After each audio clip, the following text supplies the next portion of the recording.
Hi friends, welcome to my channel. ఈరోజు video చాలా ఇంట్రెస్టింగ్గా ఉందండి. వీడియోని ఎక్కడ స్కిప్ చేయకుండా ఎండ్ వరకు చూసేయండి. ఆరు మాయా దర్పణంలో మను రౌడీకి డబ్బులు ఇచ్చి తనని యాక్సిడెంట్ చేపించడం అంతా కళ్ళకు కట్టినట్టు కనబడుతూ ఉంటుంది. ఇక ఆ గుప్తా గారు ఏమదేవా అని కదులుతుండగా ఆ ఉంగరాన్ని తీసుకెళ్ళి మళ్ళీ గుప్తా గారి చేతికి పెట్టేసి ఇక బాధపడుతూ ఏడుస్తూ ఉంటుంది. ఆరు కుప్పకూలిపోతుంది. ఆరు ఏంటి మను నువ్వు చేసింది? నువ్వు నా ప్రాణాలని తీసావా? నువ్వు నన్ను చంపేశావా? నా ప్రాణానికి నువ్వు విలువ కట్టావా? మను ఎందుకే ఇలా చేసావు? నన్ను చంపింది నువ్వా అని ఏడుస్తూ ఉంటుంది ఆరు. ఇక మరోవైపు తెల్లవారగానే అమర్ నిద్ర నుండి బయటికి రాకముందే ఇక బాగి ఒక బెడ్షీట్ని కప్పుకొని అమర్ పాదాల దగ్గర కూర్చొని ఏడుస్తూ ఉంటుంది. ఇక ఆ ఏడుపుకి అమర్కి మెలకువ వస్తూ ఉంటుంది. ఏంటి, ఎందుకు అక్కడ కూర్చొని ఏడుస్తున్నావు అని అడుగుతూ ఉంటాడు అమర్. రాత్రి చేయాల్సిందంతా చేసేసి ఇప్పుడు ఎందుకు ఏడుస్తున్నావు అని అడుగుతున్నారా అని అంటూ ఉంటుంది బాగి. ఏంటి, నేనేం చేశాను? ఏం చేయడానికే ఇంతలా అరుస్తున్నావా అని అమర్ తిడుతూ ఉంటాడు. ఏం చెయ్యలేదా? రాత్రి నాపై మీరు చెయ్యి వేశారు, నా జీవితాన్ని బుగ్గిపాలు చేశారు, నా బంగారు భవిష్యత్తుని మంటలో కలిపారు అని అంటూ ఉంటుంది బాగి. ఇక అమర్ కోపంగా లేచి నిలబడి, దట్ ఈజ్ ఇంపాసిబుల్, నేను నీ మీద చేయి వేయడం ఏంటి అని అమర్ అంటూ ఉంటాడు. ఇక లేదు, రాత్రంతా చేసేసి ఇప్పుడు నేను చేశానా అని అడుగుతున్నారా? ఏమీ గుర్తులేదా మీకు? లేదంటే గుర్తు లేనట్టు మాట్లాడుతున్నారా? అయినా రోజంతా ఇష్టం లేనట్టు తిడుతూ రాత్రి నా పైన చేయడానికి మీకు మనసులా వచ్చిందండి? మీరు ఇటువంటి వారని నేను అనుకోలేదు అని ఏడుస్తూ ఉంటుంది బాగి. ఇక అమర్ ఏం మాట్లాడుతున్నావు అని అంటూ ఇక రాత్రి జరిగింది గుర్తు తెచ్చుకోవడానికి ఉంటాడు. ఇక ఇలా అంటుంటాడు అమర్, ఆగు కాసేపు, రాత్రి ఏం జరిగిందో నన్ను గుర్తు తెచ్చుకొని అని అమర్ అంటూ ఇక రాత్రి జరిగింది కొంచెం కొంచెంగా అమర్కి గుర్తొస్తూ ఉంటుంది. ఇక అమర్ చాలా షాక్ అవుతూ ఉంటాడు. బాగి కూడా లేచి నిలబడి ఏడుస్తూ ఉంటుంది. నా జీవితాన్ని ఎందుకలా నాశనం చేశారండి? ఇష్టం లేదు అని అంటూ రోజంతా తిడుతూ రాత్రి కాగానే నా దగ్గరికి వస్తారా, నాపై చెయ్యి వేస్తారా అని బాగి ఏడుస్తూ ఉంటుంది. ఇక ఏంటి, నిజంగానే నేను నీపై చెయ్యి వేశానా? దట్ ఈజ్ ఇంపాసిబుల్, నేను అలా ఎందుకు చేశానో నాకు అర్థం కావట్లేను, నేను చెయ్యలేను కూడా అని అమర్ అంటూ ఉంటాడు. ఇక బాగి ఇలా అంటుంటుంది, మీరు చేస్తూ ఉంటే మేము సైలెంట్గా ఉంటామా అని అనగానే అమర్ షాక్ అయిపోతూ ఉంటాడు. ఇక బాగి ఒక్కసారిగా తన ఒంటి మీదున్న బెడ్షీట్ని తీసేస్తుంది. ఇక బాగి శారీలోనే ఉంటుంది. అది చూసి అమర్ షాక్ అవుతూ ఉంటాడు. ఇక ఏంటి, డిసప్పాయింట్ అయ్యారా? మీరు అలా చేస్తుంటే నేను చూస్తూ ఉండిపోతానా? అయినా రోజంతా నన్ను తిడతారు కదా, రాత్రి నా దగ్గరికి వచ్చి నాకు ముద్దు పెడతారా అని బాగి అరుస్తూ ఉండగా షడప్ అని గట్టిగా అరుస్తాడు అమర్. ఇక ఆ అరుపుకి బాగి ఎక్కడో వెళ్ళి పడుతుంది. ఇక అసలు నీకు ఏ విషయాల్లో జోక్ చేయాలో, ఏ విషయంలో నిజం చెప్పాలో నీకు తెలీదా? అసలు మేనర్స్ లేదా నీకు అని అమర్ తిడుతూ ఉంటాడు. ఇక ఏంటండి, ఏం మాట్లాడుతున్నారు మీరు?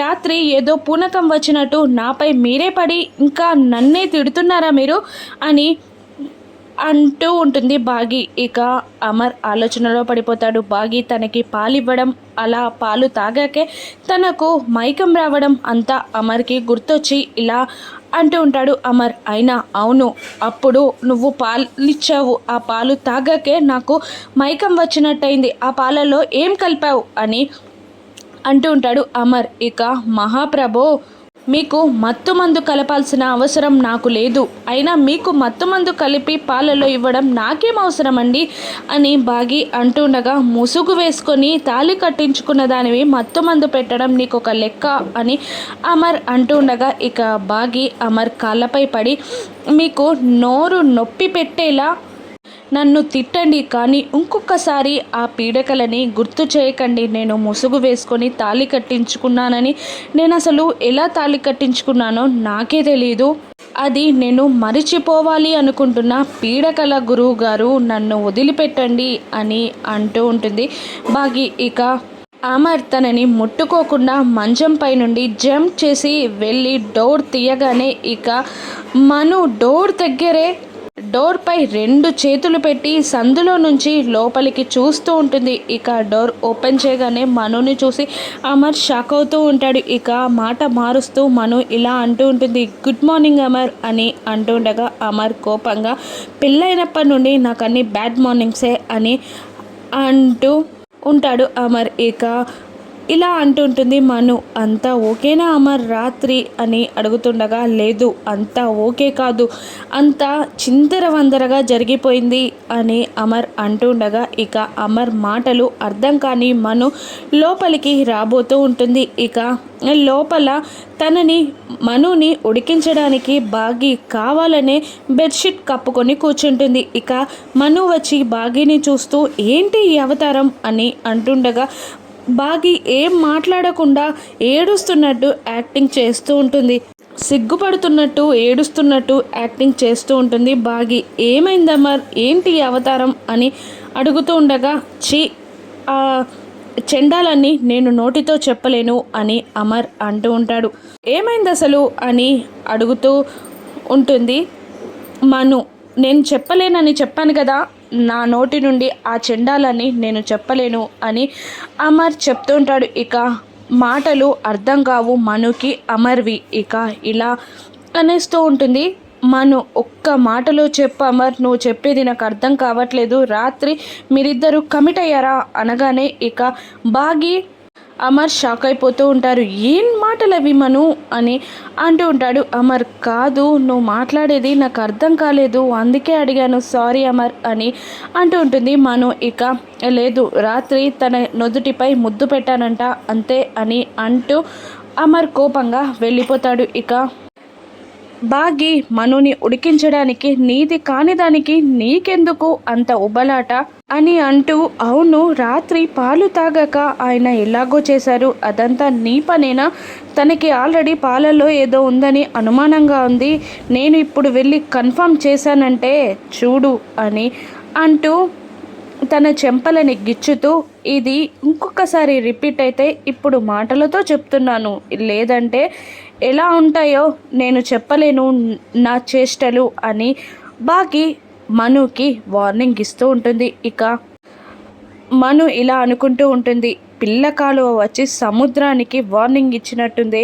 నీ సంగతి చెప్తాను అని అంటూ ఉంటుంది మను. ఇక సరస్వతి మేడం రచ్చబండ దగ్గర పడిపోయి ఉంటుంది. ఇక జనాలందరూ గుమికూడతారు. అప్పుడే అమర్ కూడా జాగింగ్కే వెళ్తాడు. రామ్మూర్తి కూరగాయల కోసం అటువైపుగా వెళ్తూ జలాలను చూసేస్తాడు. ఏంటి అని రామ్మూర్తి అడుగుతూ ఉండగా, ఎవరో ఈ ఊరి వాళ్ళు కాదు, ఇక కళ్ళు తిరిగి పడిపోయారు అని అక్కడ చెప్తుంటారు ఉన్న జనాలు. అయ్యో, హాస్పిటల్కి తీసుకెళ్దాం అని రామ్మూర్తి అంటుండగా, మనూర్లో హాస్పిటల్ ఎప్పుడు తెలవాలి, మధ్యాహ్నం అయిపోతుంది అని అంటూ ఉంటారు అక్కడి జనాలు. ఇక అయ్యో అవునా, అయితే ఇంటికి తీసుకెళ్దాం అని రామ్మూర్తి అంటూ ఉండగా, నీకేమైనా పిచ్చా బాబాయ్, ఎవరో తెలియని వాళ్ళని ఇంటికి ఎలా తీసుకెళ్తారు అని అడుగుతూ ఉంటుంది ఒక ఆవిడ. అయ్యో అలా వదిలేస్తారా, మా ఇంటికి తీసుకెళ్తాం, కాస్త సాయం పంటండి అని అంటూ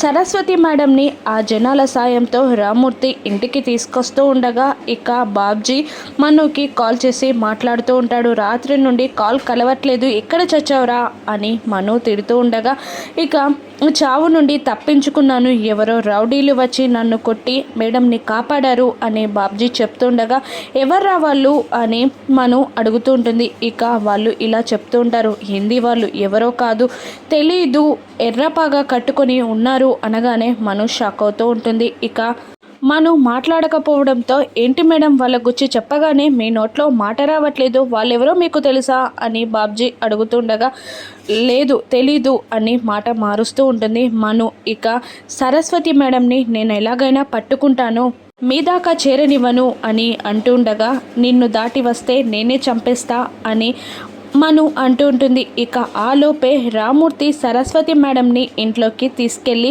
బెడ్ పైన పడుకోబెడతారు. ఇక వాళ్ళందరూ వెళ్ళిపోతారు. ఇక అప్పుడే మంగళ వచ్చి, ఎవరివిడ, ఎందుకు తీసుకొచ్చారు అని అడుగుతుండగా, రామ్మూర్తి ఎవరో తెలియదు, స్పృహ తప్పిపోయి ఉంటే తీసుకొచ్చాను అని రామ్మూర్తి అంటుండగా మంగళ తిడుతూ ఉంటుంది. ఇదేమైనా అనాథ శరణాలయం అనుకుంటున్నావా? అల్లుడు గారిని సంబరపడి ఇంటికి తీసుకొచ్చావు. ఉన్న ఒక్క రూమ్ కూడా ఇలా అనాథలకి దానం చేస్తే ఆయన ఎక్కడుంటారు అని అంటుండగా ఇక బాగి ఇలా అంటుంటుంది. ఏం పర్లేదు పిన్ని, ఆయనకు నేను చెప్తాను, ఆయన ఇలాంటివన్నీ పట్టించుకోరు అని అంటూ ఉంటుంది బాగి. ఇక తండ్రి కూతుర్లు ఇద్దరు సరే అని మంగళ వెళ్ళిపోతూ ఉంటుంది. ఇక మను రూమ్లోకి వస్తుండగా మంగళ బయటికి వెళ్తుంది. ఎవరిని తీసుకొచ్చారు అని అడుగుతూ ఉంటుంది మను. ఇక ఎవరో అనాథ శరణాలయం లాంటిది గల ఈ ఇల్లు, అందుకనే ఏదో రోగిష్టిని తీసుకొచ్చాడు